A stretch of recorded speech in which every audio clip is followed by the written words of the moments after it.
सहस्रारसौन्दर्य मृदुकोमलाङ्गी सहस्रारसौन्दर्य मृदुकोमलाङ्गी महामाय मन्दस्मिता मातङ्गी। మనకు చెప్పిన వేకువజాములో చెప్పాల్సిన ప్రార్థనని ఒకసారి శ్రీ మాతాజీ ద్వారా వింటూ మనం కూడా అనుసరిద్దాం.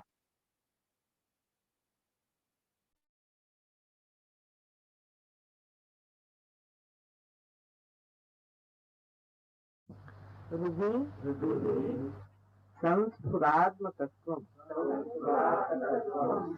सच्चित् सुखं परमहंस गतिं तुरीयं यत् स्वप्न जागर सुषुप्त मवैति नित्यं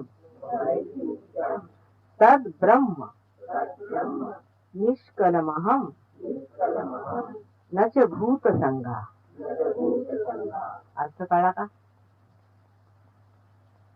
प्रातः नमामि, मैं सवेरे उठ करके नमस्कार करता हूँ। हृदय संस्फुरात्मक, हृदय में स्फुरन पाने वाले उस तत्व, कौन सा तत्व है? Divine love.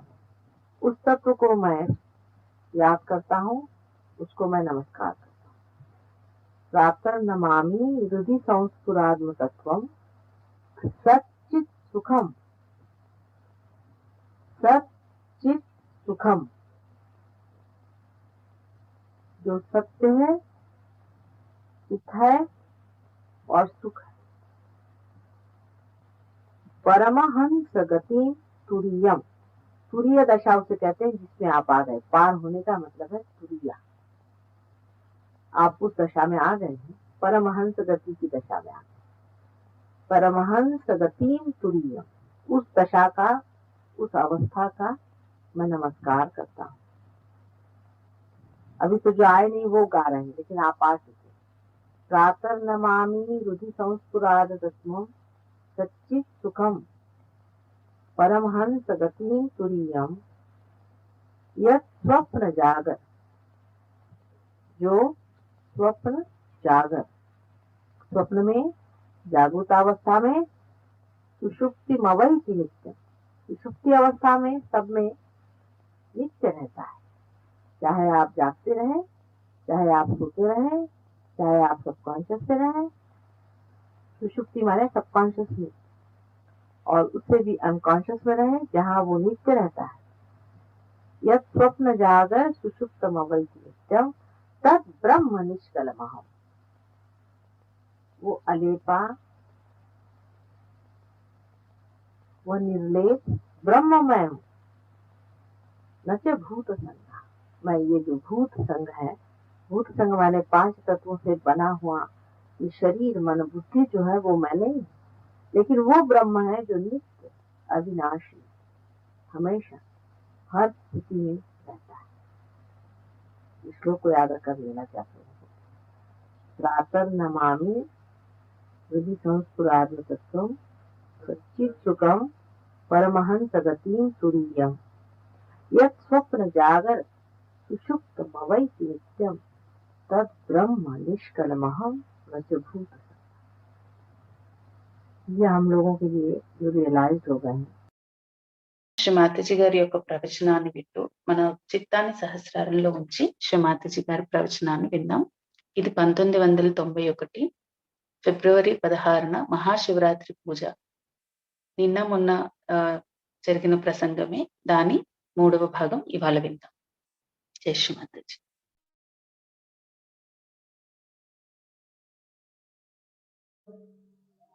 The ego drops out, first of all. And also the conditionings drop out.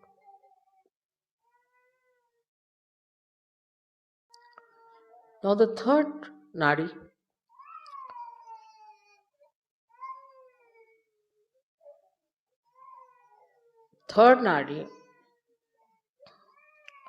is the nadi by which we feel attached. attached to someone. Like, this is my child, this is my husband, this is my family, this is my wife, this is my father, this is my mother. In the beginning of Sahaja Yoga, of everyone, when they are just the beginners, so they talk about their whole family. My father is like this, my mother is sick, my mother's sisters, brothers, this, that, real, this thing is not well. As if, you see, we all have taken a contract. What should I do? Like today, somebody said that, you see, they lost their first child. First child they lost. Because the child was sleeping in another room. I said, small children should sleep with mother, and mother must look after the children. It's a simple thing. I mean, in India, no mother would accept such a situation. She'll throw away the husband. So what's this? I have to look after the child. So I said, tell them that they should sleep with the child. But they don't believe in it. So all right, what can we do? Have we taken their contract that we should look after their children even when they don't want to listen to us? So the idea is all the time in the beginning is that, oh mother, I've been doing Sahaja Yoga for 1 month, but so far my financial condition has not improved. As if they are going to sue me for that. As if I've let them down. But they don't want to see that you have just now come to Sahaja Yoga. Or even if you have been in Sahaja Yoga for so many years, you have not been a Sahaja Yogi. Something missing, you don't deserve. Something wrong with you, not with Sahaja Yoga. But they feel that Sahaja Yoga is something which has got the contract. Immediately they'll inform you. Now somebody is sick there, somebody. Send 5 Sahaja Yogis. For what? These attachments start working within us. Now some people I've seen very attached to their children. And they go on pampering, my child. And suddenly they discover the child is a devil's child. The child starts answering back, saying all kinds of things, beating the parents, misbehaving. And then they suddenly discover that this is the child whom I have been looking after, giving so much love. And they feel even worse because I've done so much for my wife and she's treating me like this. I've done so much for my husband and he's treating me like this. Why do you do so much? There's no need. If you are doing it, you just do it and forget it. I never feel that way. I know of Sahaja Yogis for whom I have worked very hard and they have gone down. Only thing, if I feel anything, God knows where will they jump? Where will they be in hell? What will happen to them? That's the only concern. Not the concern what has happened, because nothing can happen to me. But if they have been sinful, I just get worried about their future, about their lives. That's different. So this kind of attachment, that is, we call it in Sanskrit, is mamat.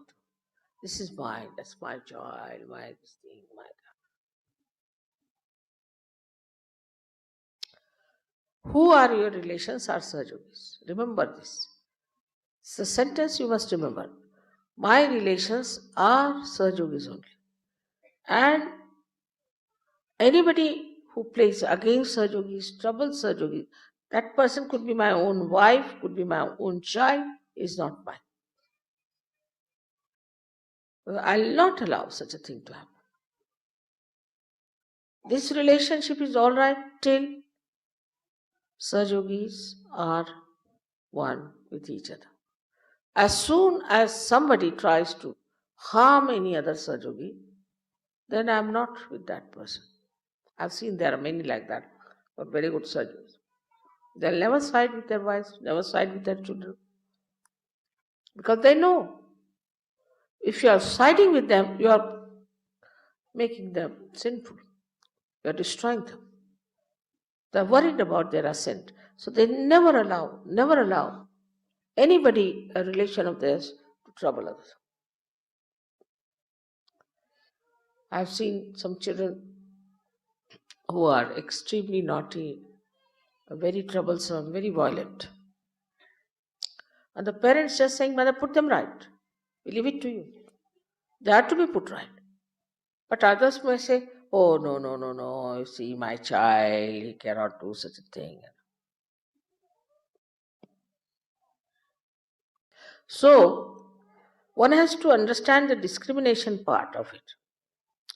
That, why am I attached? I've given this simile many a times, like the sap of the tree rises, goes to various places of the trees, various areas, looks after the bark, looks after the branch, looks after the leaves, flowers and fruits, and comes back. Or it gets evaporated, doesn't get attached. If it gets involved into one of them, the whole tree will die, and that part which is so close to the sap will also die. But sap has much more sense than we have.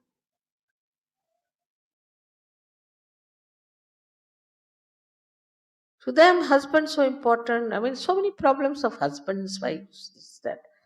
My God, I sometimes think, what is this? That's why they used to say, take a sannyasa. So nobody can talk about wife, children, nothing. You have to be a sannyasi. First of all, be a sannyasi. So no headache to the guru. As soon as you start talking about any one religion of yours, the guru would say, all right, you get out. Nothing doing. No good. But in Sahaja Yoga has much deeper work to do. It has to penetrate into the society, into the political life, into economic life. You have to emancipate the whole world. Try to understand your responsibility. You are not only here for one ascetic ascent. No. How much wisdom you must have, how much love you must have, and how much discrimination you must have to understand that you are chosen for the emancipation of the whole world.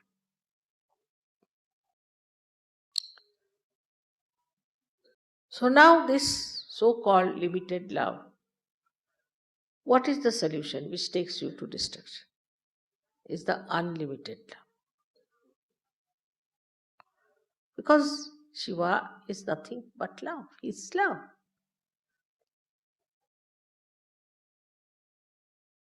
Love is that corrects, that nourishes,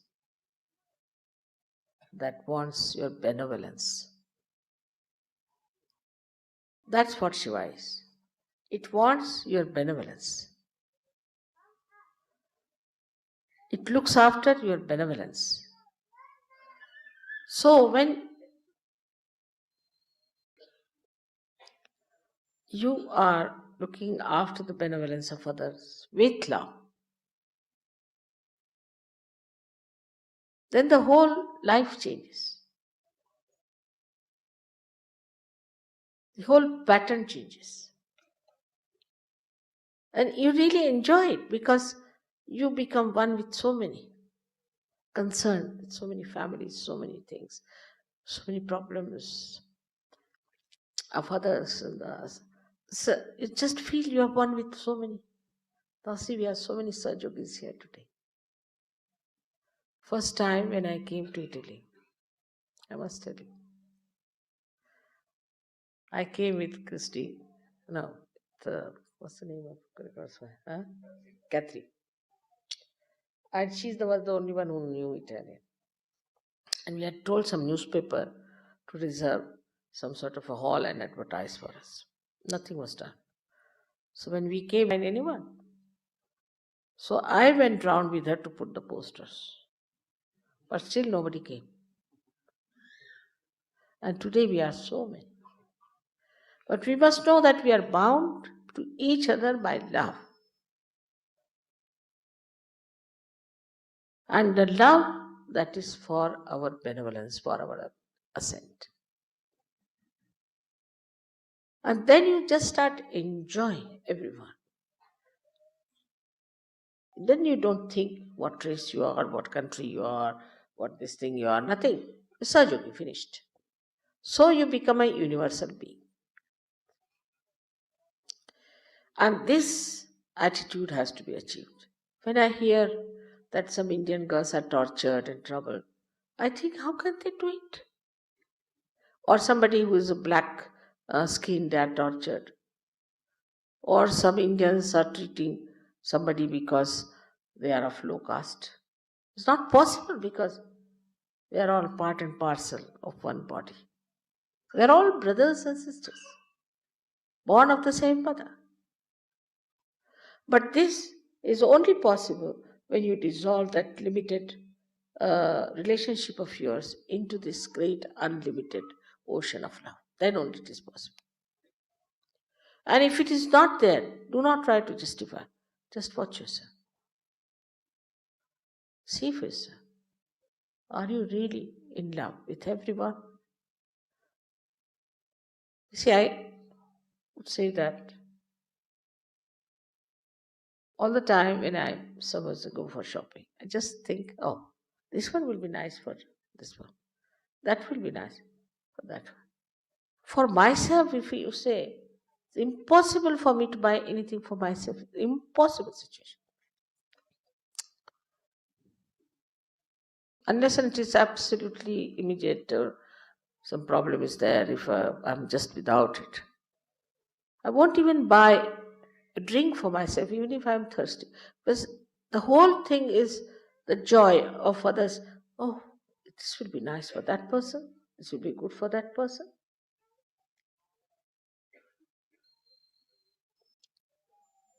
All this is the most enjoyable thing. I mean, why all this is for there? After all, think about yourself. Why am I here? I'm here to enjoy everyone. Everyone. They are all realized souls. Such beautiful lotuses. I'm not going to stoop down to the mud. Now I'm a lotus. That is the way you open the heart. The lotus of your heart. And the fragrance of such a person is so beautiful. It's so beautiful.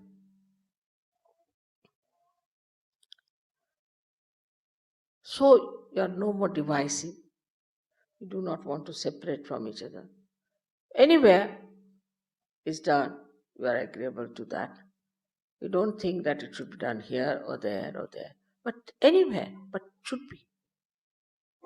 All of us together. So, the small attachments that are with you have to be dissolved into this ocean of love, which is Shiva. నాడుల గురించి చెప్పారు. ఈ రోజు ప్రవచనంలో శ్రీమాతజీ మన హృదయం యొక్క 3వ నాడి గురించి చెప్పారు. ఈ 3వ నాడి ద్వారానే మనం ఇతరులతో మన సంబంధ బాంధవ్యాలలో సమతుల్యతను పాటించక మోహమును నింపుకుంటాము. ఉదాహరణకి నా పిల్లలు, నా భార్య, నా భర్త, నా కుటుంబం, నా తండ్రి, నా తల్లి అన్న బంధాలకు వశమైపోతాం. సహజయోగంలో వచ్చిన కొత్తలో అందరూ సహజయోగం వారి కుటుంబాలని ఆరోగ్యపరంగా, ఆర్థికంగా మెరుగుపరచాలని ఆశిస్తారు. సహజయోగంకి వచ్చే ముందు వారు ఏదో మనతో ఒప్పందం చేసుకున్నట్లు అని శ్రీమాతజీ చెప్తారు. శ్రీ మాతాజీ, చిన్న పిల్లలు వారి తల్లి దగ్గరే నిద్రించాలి, అలా కాకుండా పిల్లలు ఒక దగ్గర, తల్లి వేరొక దగ్గర నిద్రించకూడదు అని గట్టిగా చెప్పారు.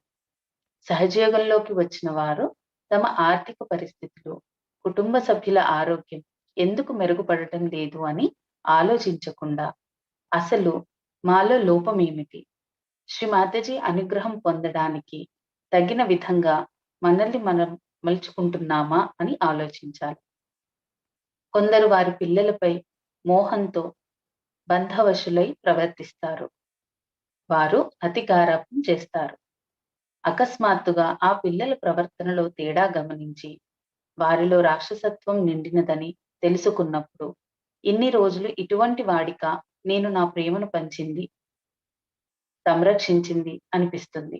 భార్య ఎడల భర్త, భర్త ఎడల భార్య ప్రవర్తన సరిగా లేనప్పుడు కూడా నేను ఎంత చేసినా వీరెందుకు ఇలా ఉన్నారు అని బాధపడతారు. ఒకరి కోసం ఎంతో చేసి ఆ తర్వాత వారు పట్టించుకోకపోతే బాధపడడంలో అర్థం లేదు. ఎంత అవసరమో అంతే చేసి ఆ తర్వాత మర్చిపోవాలి. శ్రీ మాతాజీ కూడా సహజయోగం కోసం ఎంతో కష్టపడ్డప్పటికీ వారు వృద్ధి చెందకపోతే, సహజయోగంలో ఉండకపోతే వారు ఏమైపోతారు అని జాలిపడేవారు కానీ నేను ఎంత చేసినా వీరు గుర్తించలేదు అని ఆలోచించరు. కావున ఇటువంటి మోహపు బంధాన్ని సంస్కృతంలో మమత్వ అంటారు. అనగా అది నాది, ఈ వస్తువు నాది, ఈ బిడ్డ నాది మొదలైనది. శ్రీ మాతాజీ సహజయోగులు మాత్రమే మన బంధువులు అని బాగా గుర్తు పెట్టుకోమని చెప్పారు. సహజయోగంకి వ్యతిరేకంగా సహజయోగులను ఇబ్బంది పెట్టేవారు స్వంత భార్య పిల్లలు అయినా సరే తన వారు కాదు అని భావించాలి. ఎవరైనా సహజయోగులను ఇబ్బంది పెట్టడానికి ప్రయత్నిస్తే శ్రీ మాతాజీ చల్లని చూపు కృప వారిపై ఉండదు. చాలా మంది గొప్ప సహజయోగులు వారి భార్య పిల్లలు తప్పుగా ప్రవర్తిస్తే వారిని సమర్థించరు. ఆ విధంగా చేయడం వల్ల వారు మరింత చెడిపోయి పాపాత్ములుగా మారుతారు. కాబట్టి వారిని మనమే నాశనం చేసిన వాళ్ళం అవుతాం. అటువంటి గొప్ప సహజయోగులు వారి ఆధ్యాత్మిక ఉన్నతిపైనే దృష్టి నిలుపుతారు. కాబట్టి వారి బంధువుల ద్వారా సహజయోగులు ఇబ్బంది పడే పరిస్థితులను ఉపేక్షించరు. కొందరు పిల్లలు అతిగా కొంటె పనులు చేస్తూ ఉంటారు, క్రూరంగా ప్రవర్తిస్తుంటారు, అందరినీ ఇబ్బంది పెడుతూ ఉంటారు. అలాంటి వారిని సరిదిద్దాలి. శ్రీ మాతాజీ వారిని బాగు చేయాలని ప్రార్థించాలి. గుడ్డిగా వారి తల్లిదండ్రులు పిల్లల్ని సమర్థించకూడదు. ఒక చెట్టులోని కణద్రవ్యం అనగా జీవం ఒక భాగంని అంటుపెట్టుకోకుండా చెట్టు అంతా ప్రాకి దాని వృద్ధికి కారణమైనట్టుగా మనం కూడా అందరితో బంధరాహిత్యంతో మెలగాలి. అంతేకాకుండా సహజయోగం మన ఒక్కరి ఉన్నతికి మాత్రమే కాకుండా సమస్త మానవాళి యొక్క అభ్యున్నతికి అని గుర్తించాలి. వినాశనాన్ని ఆపగలిగే సాధనం కేవలం అపరిమితమైన ప్రేమే. శివుడే ప్రేమ. ఆ ప్రేమయే మనల్ని సరిదిద్దుతుంది, సంరక్షిస్తుంది మరియు మన అభ్యున్నతిని కోరుకుంటుంది. ఎప్పుడైతే ప్రేమతో ఇతరుల అభ్యున్నతిని పాటుపడతామో అప్పుడు మొత్తం జీవితమే మారిపోతుంది. మనము సంపూర్ణ ఆనంద స్థితిని పొందుతాము. ఎందుకంటే మనము సామూహికతో మమేకమై వారి సమస్యలను, కష్టాలను తొలగించే ప్రయత్నం చేస్తాం. శ్రీ మాతాజీ ఇటలీలో జరిగిన పబ్లిక్ ప్రోగ్రామ్ కి తానే స్వయంగా వెళ్లి పోస్టర్స్ అతికించాను అని చెప్పారు. అప్పుడు అక్కడ ఇంకా సహజయోగులు ఎవరూ లేరట. ఇప్పుడు చాలా మంది అయ్యారు. అందరూ ప్రేమతోనే బంధింపబడి ఉండాలి అన్నారు. మనమందరం ఒకే దేహం, ఆదిశక్తి యొక్క కణములు అని గ్రహించినప్పుడు ఒకరినొకరు జాతి, కుల, మత, లింగ వివక్ష పలు రకాలుగా హింసించుకోవు. అందరితో ఎప్పుడు ప్రేమతో ఉన్నానా, ఆ ప్రేమతోనే అందరికీ చిన్న చిన్న బహుమతులు ఇస్తున్నానా గమనించుకోవాలి. అలాగే సహజయోగులు కమలముల వలె వికసించినప్పుడు మనము మన చుట్టూ ఉన్న బురదలో కూరుకుపోకుండా కమలం వలె వికసించాలి. మన హృదయ కమలంను తెరిచి ఉంచుకోవాలి. అటువంటి యోగి యొక్క సువాసన అందంగా ఉంటుంది అని శ్రీ మాతాజీ చెప్పారు. అలాగే మనందరం కలిసి ఉండాలి. ఎవరి మీద ఒక ప్రత్యేకమైన మోహం లేకుండా అందరితో కలిసిమెలిసి ఉండాలి అని శ్రీ మాతాజీ చెప్తున్నారు ఈ ప్రవచనం. ఇప్పుడు మనం